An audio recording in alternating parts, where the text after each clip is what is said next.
nous devenons ce à quoi nous pensons la plupart du temps. Ainsi, il est crucial de reconnaître que les personnes qui réussissent se concentrent majoritairement sur leurs objectifs. Plus loin, je vous présenterai une méthode pour se fixer des objectifs, qui se résume en ces étapes. 1. Définissez précisément ce que vous voulez. 2. Notez cet objectif. 3. Établissez un délai pour l'atteindre. 4. Listez toutes les actions nécessaires pour y parvenir. 5. Organisez cette liste en un plan d'action structuré. 6. Mettez en œuvre votre plan sans tarder. 7. Prenez chaque jour des mesures pour vous rapprocher de cet objectif. Mais comment atteindre ces objectifs en premier lieu? C'est là que la méthode en 10 étapes entre en jeu. Prenez une feuille de papier vierge et notez vos objectifs. Dans mes séminaires, je demande aux participants de prendre une feuille et d'écrire en haut de la page les mots « objectif », suivi de la date du jour. Je leur explique, cette feuille va être un outil crucial pour vous, donc utilisez une feuille séparée. Ensuite, je leur dis, à présent, écrivez 10 objectifs que vous souhaitez atteindre au cours des 12 prochains mois. Ces objectifs doivent cependant posséder 3 caractéristiques ou qualités particulières. Tout d'abord, écrivez vos objectifs au présent. Le subconscient fonctionne comme un ordinateur spécial qui ne répond qu'à des commandes spécifiques, dans un langage précis, celui du maintenant, du temps présent. Cela signifie que vous ne dites pas « je gagnerai telle somme d'argent », mais plutôt « je gagne telle somme d'argent à telle date ». Je pèse tel nombre de kilos à telle date. Je conduis ce type de voiture, je vis dans ce type de maison, j'ai atteint ce type d'objectif. Vous l'exprimez comme si c'était déjà réalisé, comme si vous regardiez en arrière après avoir atteint l'objectif. Le deuxième P, dans les 3 P, est positif. Utilisez toujours un langage positif, car le subconscient ne traite pas les négatifs. Par exemple, ne dites pas « je vais arrêter de fumer », mais « je suis non-fumeur ». Ne dites pas « je vais perdre du poids », mais « je pèse tel nombre de kilos ». Vos objectifs doivent être formulés de manière positive. Juste avant de continuer, si vous souhaitez découvrir gratuitement 5 idées de chaîne YouTube pour générer 1 000 € par mois sans montrer votre visage, cliquez sur le premier lien en description de cette vidéo. Chargez la page dans un nouvel onglet et continuez la vidéo. Le troisième P est personnel. Utilisez toujours le mot « je » dans vos objectifs, car vous êtes la seule personne à pouvoir l'utiliser en référence à vous-même. Chaque fois que vous utilisez le mot « je », vous signalez à votre subconscient et à votre superconscient qu'un objectif important est en cours de traitement. Utilisez « je » suivi d'un verbe d'action. Nous savons que plus un objectif est court, précis et simple, plus il a de chances de se réaliser rapidement. N'écrivez donc pas une longue déclaration d'objectif, préférez une formulation concise, telle que « je gagne X $ à telle date ». L'association de « je » à un verbe d'action est le moyen le plus efficace de programmer votre subconscient et de libérer vos capacités mentales. Prenez une feuille de papier vierge et écrivez 10 objectifs qui soient à la fois positifs, formulés au présent, et personnels. Terminez chaque objectif par « à telle date », ce qui signifie que chaque objectif est daté. Cet exercice prend entre 3 et 5 minutes. Dans mes séminaires, je demande à tous les participants de réaliser cet exercice et j'attends que chacun ait terminé. Lorsque vous avez fini, quelque chose de merveilleux se produit. Vous entrez dans le cercle restreint des 3% des adultes de notre société qui ont écrit leurs objectifs de cette manière. 10 objectifs au présent, formulés de manière positive et personnelle. Voici une autre bonne nouvelle. Si après avoir écrit vos objectifs, vous rangez simplement votre liste dans un endroit où vous ne la verrez pas pendant une année entière, vous serez stupéfait à la fin de ces 12 mois. Vous ressentirez de la joie et un peu de tristesse. De la joie, car en ouvrant cette liste, vous constaterez que 8 de vos 10 objectifs ont été atteints de manière remarquable. Et de la tristesse, car vous regretterez de ne pas avoir fixé davantage d'objectifs et des objectifs plus ambitieux. C'est comme préparer un plat en cuisine. La première chose que vous faites est de trouver une recette. Si vous suivez cette recette et travaillez avec elle, vous finirez par maîtriser ce plat. Une fois que vous l'avez fait plusieurs fois, vous pouvez le refaire encore et encore sans avoir besoin de consulter la recette. Si quelqu'un complimente votre plat, vous ne dites pas que c'est un miracle ou un coup de chance. Vous avez simplement suivi une recette éprouvée, développée par d'autres avant vous. C'est là, en essence, le secret du succès. Pour réussir dans la création d'une entreprise, il est essentiel d'étudier les enseignements des autres. Les leçons apprises par les gens sont souvent consignées dans des livres, partagées dans des séminaires ou diffusées dans des programmes audio. J'ai appris cela d'un homme très sage, Cop Mayer, qui a consacré plus de 50 ans à l'étude du succès et a extrait plus de 1000 principes de réussite de quelques 6000 livres. Lorsque je l'ai rencontré, je lui ai posé la question que vous vous posez probablement. Parmi tous ces milliers de principes, lequel est le plus important ? Sa réponse était simple. Utiliser des méthodes de réussite éprouvées. Il a insisté sur l'importance d'apprendre des experts en soulignant « Brian, tu ne vivras jamais assez longtemps pour tout apprendre par toi-même. » Les personnes qui réussissent sont celles qui tirent des leçons des expériences des autres. En revanche, ceux qui ne réussissent pas tentent souvent de réinventer la roue, à l'instar d'un cuisinier qui mélangerait au hasard des ingrédients et s'étonnerait du résultat médiocre. C'est pourquoi dans le monde des affaires, 80% des vendeurs n'atteignent pas leur plein potentiel, tandis que les 20% restants réalisent la majorité des profits. De même, dans n'importe quel secteur, 20% des entreprises engrangent tous les profits, et 20% des professionnels dans n'importe quel service gagnent 80% de l'argent. Cette réussite s'explique par leur application rigoureuse de principes de réussite éprouvés, de recettes, de formules et de combinaisons qui ont fait leurs preuves. Ils les appliquent de manière répétée jusqu'à maîtriser parfaitement ces méthodes. Ensuite, ils peuvent les mettre en œuvre de plus en plus rapidement, facilement et avec une qualité supérieure, ce qui se traduit par des résultats plus importants. Voici le processus en 6 étapes pour la fixation d'objectifs. Première étape, décidez exactement de ce que vous voulez. La précision est cruciale. Formulez votre objectif de manière si claire qu'un enfant pourrait le comprendre. Deuxième étape, mettez votre objectif par écrit et assurez-vous qu'il soit mesurable. Un objectif non écrit n'est pas vraiment un objectif. Troisième étape, fixez un délai et si nécessaire, des sous-délais. Rappelez-vous que le défi n'est pas dans la réalité de l'objectif, mais souvent dans la réalité du délai. Si un objectif n'est pas atteint dans le délai prévu, ajustez simplement la date butoir. C'est une estimation de quand vous pensez pouvoir réaliser l'objectif. Cependant, avec un délai fixé, il est fréquent d'atteindre l'objectif avant cette date. Lorsque je formule un objectif, que je fais quotidiennement, je le précise toujours avec une date. Par exemple, j'atteins cet objectif avant le 30 juin 2000, ou je réaliserai cet objectif avant le 31 décembre 2011. L'utilisation de « avant » implique une certaine flexibilité, tout en conservant une date cible précise. Si vous ne faites que décider de ce que vous voulez, l'écrire et fixer une date limite, cela peut déjà changer votre vie de façon significative. De nombreuses personnes témoignent de l'impact considérable que cette démarche a eu sur leur vie. Cependant, ces étapes ne sont pas suffisantes. La quatrième étape consiste à identifier les obstacles que vous devez surmonter pour atteindre votre objectif. La question clé est « Pourquoi n'avez-vous pas encore atteint cet objectif ?» Si vous aspirez à doubler votre revenu, par exemple, pourquoi n'est-ce pas déjà le cas? Qu'est-ce qui vous empêche d'atteindre cet objectif? Selon la règle des 80-20, dans 80% des cas, les obstacles sont internes, pas externes. C'est pourquoi il est crucial de se poser la question suivante. Qu'est-ce en moi qui m'empêche de progresser? Cela pourrait être un manque de discipline, une mauvaise gestion du temps, un déficit de compétences ou une difficulté à travailler dans un domaine particulier. Se demander « qu'est-ce qui, en moi, me retient ?» est une démarche fondamentale pour surmonter ces obstacles internes et avancer vers la réalisation de vos objectifs. En commençant par vous-même, dans 80% des cas, vous identifierez rapidement votre principal obstacle. Mon livre « Eat That Frog » Manger cette grenouille propose 21 stratégies pour vaincre la procrastination et accroître l'efficacité, basées sur 30 années de recherche en gestion du temps, le tout condensé dans un guide pratique.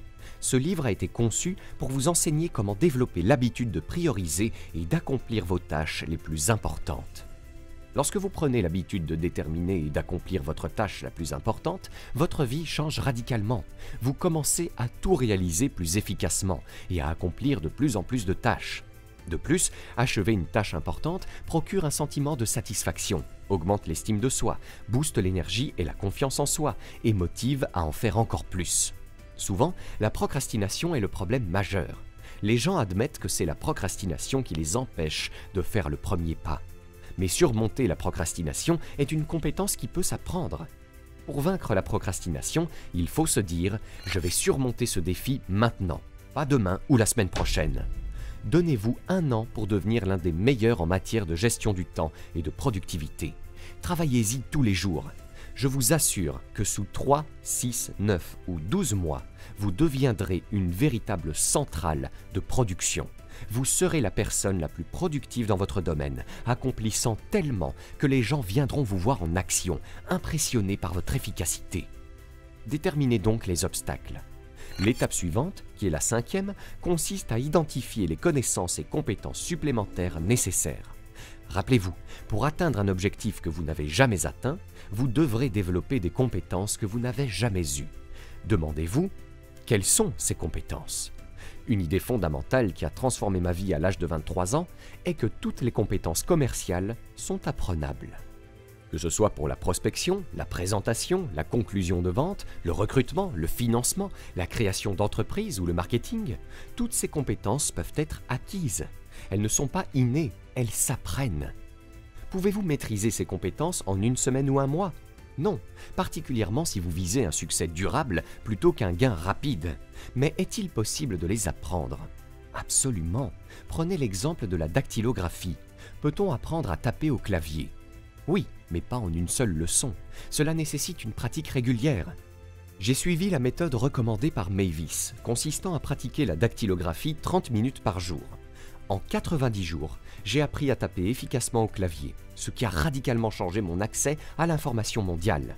C'est un exemple parfait de comment l'apprentissage et la pratique réguliers peuvent mener à la maîtrise d'une compétence essentielle. J'ai écrit 52 livres à ce jour. Les gens me demandent souvent « Comment avez-vous réussi à écrire autant de livres ?» La clé réside dans ma méthode d'écriture. Et sans mes compétences en dactylographie, il aurait été impossible d'écrire autant. Ces livres ont été vendus à environ 10 millions d'exemplaires, distribués dans 56 pays et traduits en 38 langues. C'est impressionnant, surtout pour quelqu'un qui, comme moi, n'a jamais grandi à proximité d'une ferme. La leçon ici est que vous pouvez tout apprendre. La question cruciale à se poser est la suivante. Quelle compétence, si je l'excellais, me serait la plus utile pour atteindre mon objectif ? Quelle est cette compétence ? C'est l'une des questions les plus importantes, celle qui a transformé ma vie. Imaginez un instant que nous ayons une baguette magique. En 24 heures, vous pourriez devenir excellent dans n'importe quelle compétence de votre choix. J'ai ma propre baguette magique, voici comment je l'emploie. Imaginez que vous puissiez prendre une pilule magique, agiter une baguette magique ou suivre un programme hypnotique toute une nuit et vous réveiller le lendemain matin maîtrisant parfaitement la compétence de votre choix. Quelle compétence aurait le plus grand impact positif sur votre vie ? Quelle compétence vous aiderait le plus à réaliser vos objectifs les plus ambitieux ? Si vous ne savez pas quelle compétence pourrait le plus contribuer à votre succès, il est crucial de le découvrir. L'absence de cette compétence spécifique pourrait être ce qui vous freine plus que tout. Selon une étude de 10 ans menée par le directeur de Martin Marietta Corporation, il a été découvert que votre compétence la plus faible dans un domaine clé détermine l'ampleur de votre succès, de votre revenu et de votre progression dans votre carrière. En d'autres termes, même si vous possédez un grand nombre de compétences, une faiblesse dans un domaine essentiel peut entraver votre progression globale. Pour illustrer cela, imaginez une équipe de football où chaque joueur court vers l'avant, mais le quarterback, qui est essentiel à l'équipe, est ralenti et finalement plaqué loin derrière. Le jeu est arrêté là où le quarterback est arrêté, peu importe les compétences des autres joueurs. Cela montre comment une faiblesse dans une compétence clé peut limiter l'ensemble de vos réalisations. La question à se poser est donc, quelle compétence, si améliorée, pourrait le plus m'aider ? La réponse est souvent votre compétence la plus faible, celle qui vous retient. Heureusement, toutes les compétences peuvent être apprises. Cela signifie que vous avez la possibilité de les développer, transformant ainsi vos faiblesses en force et ouvrant la voie à de plus grands succès. Imaginez que vous puissiez entrer dans un magasin de compétences et dire « J'en ai assez d'être mauvais en prospection, je vais choisir cette compétence de prospection premium ». Vous prenez symboliquement cette compétence et vous devenez un excellent prospecteur, transformant ainsi le reste de votre carrière de vendeur. Cela vous serait-il bénéfique ? Assurément. Ce que je veux souligner, c'est que les compétences sont accessibles et apprenables. Il suffit de décider « Je vais devenir bon en prospection ». J'ai vu des personnes identifier une compétence, y travailler pendant 6 mois ou 1 an et complètement transformer leur vie, tripler leurs revenus et se hisser au sommet de leur entreprise. Une seule compétence supplémentaire peut changer leur situation de vie, ainsi que celle de leur famille. Parfois, une seule compétence peut doubler vos revenus. Quand vous vous demandez quelle compétence pourrait le plus vous aider, la réponse est souvent celle que vous avez identifiée. Si vous excellez dans cette compétence spécifique, vous pourriez probablement doubler ou tripler vos revenus. C'est une réalité. Cette compétence est donc quelque chose que vous pouvez apprendre. Souvent, la compétence que nous devons acquérir est celle que nous n'aimons pas particulièrement ou avec laquelle nous ne sommes pas à l'aise, pour diverses raisons. Cela peut être dû à la peur de l'échec, de la critique, du rejet, de ne pas être à la hauteur, de l'embarras, du ridicule ou de perdre le respect des autres. Identifier et surmonter ces peurs est essentiel pour développer cette compétence cruciale. Il existe souvent une compétence que nous n'aimons pas, principalement parce que nous ne sommes pas encore compétents dans ce domaine. C'est un fait universel. Nous nous sentons mal à l'aise dans tout domaine où nos compétences sont encore limitées. Rappelez-vous ceci. Tout le monde qui excelle aujourd'hui, dans un domaine particulier, a dû commencer quelque part. Ceux qui sont actuellement dans les 10% les plus performants ont un jour fait partie des 10% les moins performants. Ceux qui sont en tête maintenant ont tous commencé à l'arrière. L'histoire est pleine d'exemples de personnes qui, partant de rien, ont atteint des sommets impressionnants. Selon des statistiques récentes, il y a environ 10,6 millions de millionnaires autodidactes en Amérique. Tous ont débuté sans rien, et aujourd'hui, ils sont devenus millionnaires, multimillionnaires, voire milliardaires. L'important à retenir est qu'ils ont tous commencé avec très peu, voire rien du tout. Et le plus surprenant, c'est de réaliser que ces personnes ne sont pas nécessairement plus intelligentes ou plus douées que la moyenne. J'ai souvent rencontré des multimillionnaires qui se sont révélés être des personnes tout à fait ordinaires. Nous avons eu l'exemple d'un participant à notre séminaire, un homme tout à fait ordinaire et sympathique, qui était chauffeur de camion avec une éducation secondaire. Inspiré par nos programmes, il s'est fixé l'objectif ambitieux de doubler ses revenus. Il a réalisé que pour y parvenir, la meilleure stratégie était d'acquérir son propre camion. Malgré les défis, y compris se marier et avoir des enfants, il a travaillé avec acharnement pour économiser suffisamment d'argent afin d'acheter son premier camion. En devenant chauffeur indépendant, il a réussi à doubler ses gains. Mais il ne s'est pas arrêté là, il a réinvesti ses revenus pour acheter un deuxième camion, et ainsi de suite. 11 ans plus tard, cet homme, issu d'un milieu modeste, possède une flotte de 350 camions et emploie 1 millier de personnes. Il est devenu l'un des hommes les plus riches et les plus respectés de Nouvelle-Zélande. Lorsqu'il a participé à notre séminaire l'année dernière, accompagné de 10 de ses employés, il a témoigné de l'impact profond qu'avait eu sur sa vie la clarification de son objectif principal: posséder son propre camion. Son succès n'a pas été aussi difficile à atteindre qu'il le pensait initialement. Il a progressivement étendu son entreprise et domine aujourd'hui le secteur du transport en Nouvelle-Zélande. Cet homme, malgré sa richesse et son succès, est resté incroyablement terre-à-terre et accessible. La 6e étape du processus est de déterminer les personnes dont vous aurez besoin pour l'aide et la coopération. Identifiez ces individus, puis intégrez toutes ces informations dans un plan structuré. Un plan n'est rien d'autre qu'une liste détaillée de tout ce que vous devez faire pour atteindre votre objectif. Organisez cette liste par ordre de priorité et de séquence. Commencez par les tâches les plus importantes et progressez méthodiquement. À présent, vous pouvez découvrir gratuitement 5 idées de chaîne YouTube pour générer 1 000 € par mois sans montrer votre visage, en cliquant sur le premier lien dans la description de cette vidéo. Et si vous avez aimé cette vidéo, cliquez sur le bouton j'aime et abonnez-vous à la chaîne maintenant pour ne rien rater.